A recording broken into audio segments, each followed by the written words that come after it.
او خصوصا دا چې زمونږ د زنانو لباس هغه مو ته خپله چې غیرتي روري خپل خور لباس ته نشي کتلی چې غیرتي پلاری د خپل لور لباس ته نشي کتلی دا ولی زما اختر د مسلمان اختر د دې لپاره نه و چې زه دې پکې د الله ناراضه کم ما یو میاشت روجي ونیولې یو میاشت مونږ تراویح وکړې یو میاشت مونږ د قرآن تلاوت وکړو یو میاشت مونږ د تهجد اهتمام وکړو یو میاشت مونږ د صدقاتو د خیرات خپل وس مطابق اهتمام وکړو لس ورځې مسلسل بعضو ملګرو اعتکاف وکړو د هغې رزلټ دا راووته مونږ به خوشحالي په دې طریقه مناوو چې زما خور دی زما لور دی په داسې لباس کې چې هغه ورته نارینه کتی نشي د خپل کور نارینه ورته نشي کتی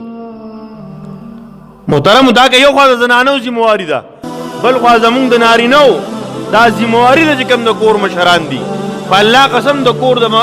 زنانو د هر مشر نه تپوس او که ما ورته لږ شان دی معاشره کې د غلطو ته وګورو نن که بېعزتي راځي زما ورته د دې خور او د دې لور د وجې نه راځي ښه خلک چې بېعزته کېږي د دې خلکو د لاسه بېعزته کېږي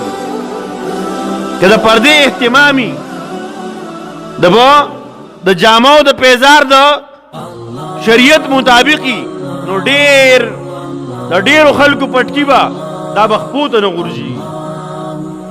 د ډېرو خلکو عزتونه دا به نه نیلام کېږي محترم ما عرض دا کو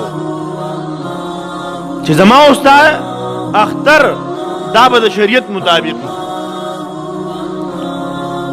بیا دغه لباس نه بعد زمونږ دویم نقصان یو خوا لباس د زنانو د نارینهو لنډ تنګ د شریعت خلاف بیا دویم د هغې نه پس لوی المیه او لوی نقصان او لوی تاوان بیا دا د محترمو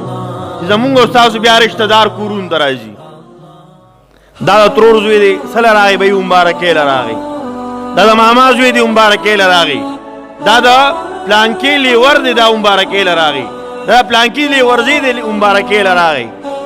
اوسې به کور ته به راننوځي چې کم خور لور ته ما ورته په دې لباس کې کتی نه شو حق لباس ته د ما ستا پردي نارینه راننوځي ورته ګوري زنانو ته ما ورته به د خپل خور په دې خپل لور باندې غیرت کوو که به نه کوو محترمو که ما ورته هلک شان دی سوچ وکړو نو ګورئ دا خبره ډېره لازمي او ضروري دي په دې باندې عمل کول ډېر لازمي دي الله رب العزت دی د هر چا د کورونو د حیا او د پردې حفاظت نصیب کی خدا هغه لومبې کړی دي بې حیایي د لباس د شریعت خلاف د لباس نه شروع کیږي او بیا دویم د پردو نارینو د اختلاط د وجې نه شروع کیږي ما بیره مخکې مې یو حدیث ذکر کړو حدیث مبارک کې د داسې کس بخشش نه کیږي کم کس چې دیوس دی حدیث مبارک کې دغه لپاره لفظ راغلی عربی کې دیوس بعضې وخت کې اکثر زموږ د عوام په سوشل میډیا باندې یو خبره کوي دا مولیان کنزل کوي خلکو د دوسان وایي دا الله پیغمبر جناب نبی کریم صلی الله علیه و آله وسلم هغه کس ته دیوس ویلی کم کس چې د خپل خور د مور د لور د خپلو زنانو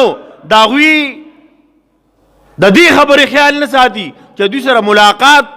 په خیرالۍ لیدل کتل کور ته څوک راځي او څوک د کور روزي د دې خیال نه ساتي داسې کس ته دیوس ویلی شوی دی مونږ پښتانه ته دیوس وایو موتا هم وایو مونږ پښتانه یو که چېرته چا د په لار کې دیوس وي بیا پې جنګ کوو مړی پې کوو